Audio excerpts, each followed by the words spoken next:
Hello and welcome. In today's episode we'll find out if I have to rebuild the engine. The reason I believe this is because I messed up. Let me explain. Let me start by saying that it is very rare that if you start working on your car and you encounter an issue, that it is just one solution fits all. If there is a symptom, there is usually an array of possible causes for that symptom. Before I explain the situation to you guys briefly, let me remove all the unnecessary stuff that's in the way.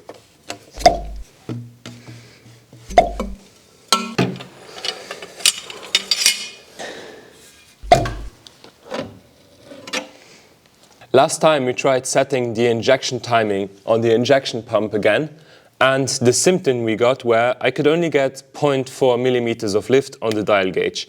This is a very precise way of measuring things, so I don't think there's anything wrong with that. So that means there is either an issue on the pump or with the chain drive. On the inside of the pump there are several components. There is like rollers that are connected with the shaft that gets its input from the chain drive right at the front. Then there is a cam plate with 6 cam lobes, one for each injector per cylinder. And the way it has to be set is that there is a maximum lift at set point so that the injection timing is set right before TDC on each cylinder. And we only got 0.4 millimeters of lift instead of the needed 0.9. What that means, there is either an issue with the chain drive or with the pump itself. Since we haven't opened the pump and messed with the internals and missed a shim or so, we know that the internals of the pump are supposedly good because the engine ran more or less okay when we got the car. And that means that there's probably an issue with the chain drive, and now we're going to diagnose that. The crank locker is now engaged. Now I'm going to set the cam locker in place. With the cam locker now set in place and the crank locked at the back, you can clearly see that there is a significant amount of distance between the cylinder head and the cam locking tool. On the other side it is sitting flush. The only explanation for this is that the chain jumped on the crank sprocket at the front.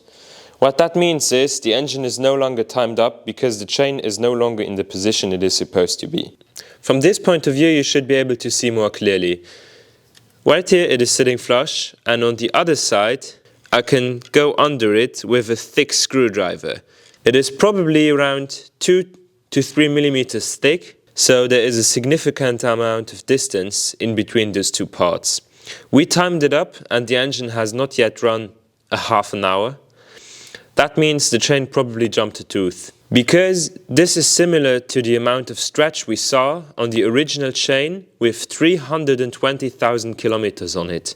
And that is why I believe the timing has jumped. We also know that the injection pump sprocket that connects it to the chain is keyed.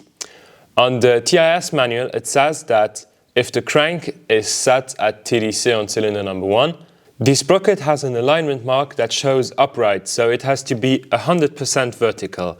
A way you can quickly check this is by removing the cap on the tensioner arm, because this is the access port for the injection pump where you can also insert a special tool to remove it. And then just take a picture with your phone on flash, and usually you should be able to see if it is right up or a bit to the left or to the right. Before you can take a clear picture, you have to remove the 18mm center nut to retain it, because it covers the alignment slot.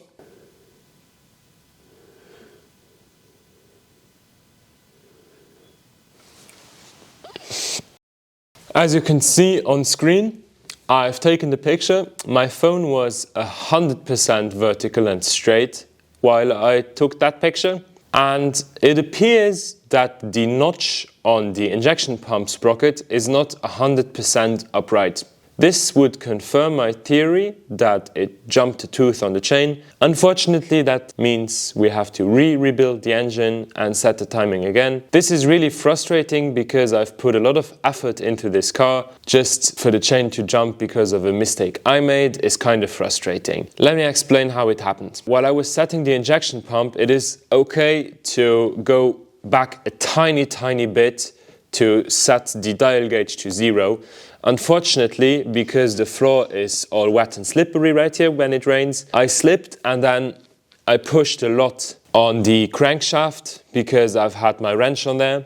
and I've spun it counterclockwise, so in the opposite direction of it's supposedly spinning. Yeah, my guesses are on that being the cause for the issues we have now. I'm not really happy that I need to redo this again, because I need to take the hood off, I need to take the radiator out, I need to take out the cooling system again, etc, etc. There's just a whole lot to do.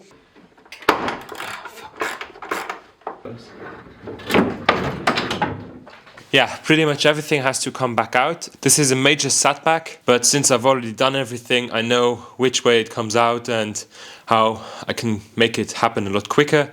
So I think we'll breeze through this within a few hours. So let's power on. Gonna start by draining all the coolant.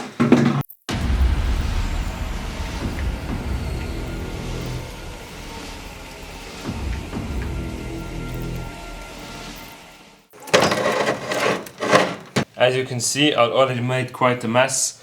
I hate this design because you have to drain partially the oil and the coolant just to take out the rat pack. That's just beyond stupid. Now I'm going to drain the coolant from the hose that goes from the cylinder head to the expansion tank.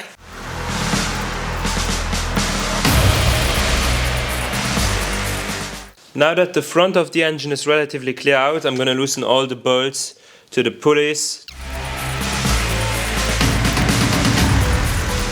I'm gonna take the belt out again. And now the tensioner arm and the tensioner itself. Arms out. Put a bucket underneath. Now I'm gonna drop the water pump.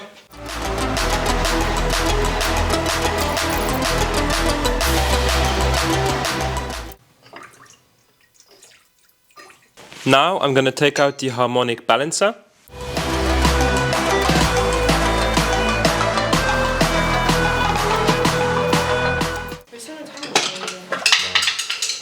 Now I'm going to remove the climate compressor.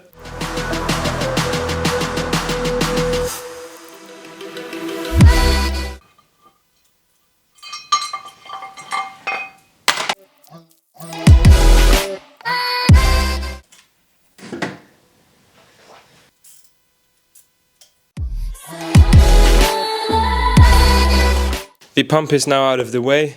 Since it is supported by the engine arm and by two beefy lines, I'm just going to let it hang. Now I'm going to remove the hydraulic pump holder.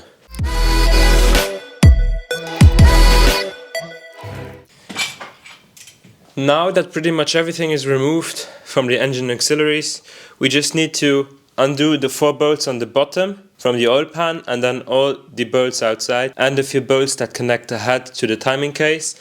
And then we should be able to wiggle it out. I'm also gonna loosen the first 2 oil pan nuts from the block so that I have a little bit of prying room to play with. But yeah, I'm not gonna exercise any unusual force. Now I'm gonna loosen the main crank bolt, which takes a lot of force.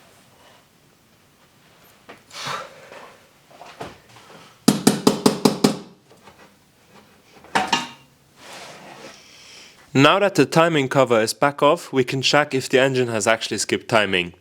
Small hint, it didn't. I'm sorry if this isn't too visible on camera, but here you can see the copper link. It lines up perfectly with the dot on the sprocket. And when we go down, the crankshaft sprocket also is perfectly aligned with the copper part of the chain. And when we count, 1, 12. It is perfectly lined up, which is weird because the copper sprockets are aligned, the notches on both sprockets are aligned, and there's 12 chain links in between both, so everything is perfectly aligned. And it makes no sense. And when we now look at the top part, we can see that there is still a whole screwdriver worth, so 3 to 4 millimeters worth of height difference. How on earth did that happen?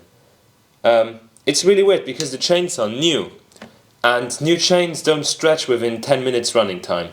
So my theory was in fact wrong, and now I'm really confused. Now I'm going to torque it down again and adjust the camshaft positioning, because I think the camshaft locking tool slipped while we initially rebuilt the engine. That is the only explanation I have as of now, and everything is a bit weird. because new chains don't really stretch like that. So yeah.